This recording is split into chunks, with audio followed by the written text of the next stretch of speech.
সব জল্পনা কল্পনার অবসান ঘটিয়ে অবশেষে পদত্যাগ করেছেন রাষ্ট্রপতি মোহাম্মদ শাহাবুদ্দিন। আজ বিকালে তার এই পদত্যাগের বিষয়টি নিশ্চিত হওয়া গেছে। শুক্রবার বিকেলে হোয়াটসঅ্যাপে যোগাযোগ করে পদত্যাগের বিষয়ে জানতে চাইলে রাষ্ট্রপতি কিন্তু গণমাধ্যমকে বলেছেন যে এটা তো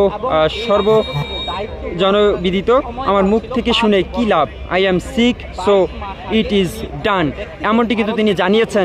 তার পদত্যাগের বিষয়টি কিন্তু এই মুহূর্তে নিশ্চিত।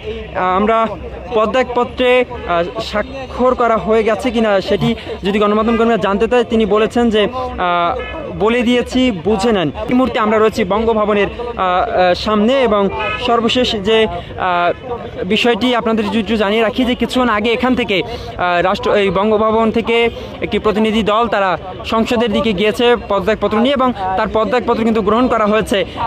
স্পিকার কিছুক্ষণের মধ্যেই সংবাদ সম্মেলনে এই বঙ্গভবন থেকে একটি প্রতিনিধি দল তারা সংসদের দিকে গিয়েছে পদত্যাগপত্র নিয়ে এবং তার পদত্যাগপত্র কিন্তু গ্রহণ করা হয়েছে।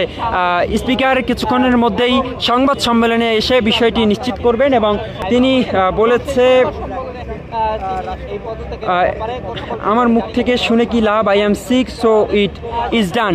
অর্থাৎ তিনি কিন্তু বলে দিয়েছেন যে তিনি পদত্যাগ করেছেন এবং সব জল্পনা কল্পনার অবসান ঘটিয়ে তার এই পদত্যাগপত্র সেটি কিন্তু নিশ্চিত হওয়া গিয়েছে এবং বেশ কয়েকদিন ধরে যে বিষয়টি সব থেকে আলোচনার কেন্দ্রবিন্দুতে ছিল যে পদত্যাগ করতে যাচ্ছেন রাষ্ট্রপতি মোহাম্মদ শাহাবুদ্দিন, তবে অবশেষে তিনি পদত্যাগ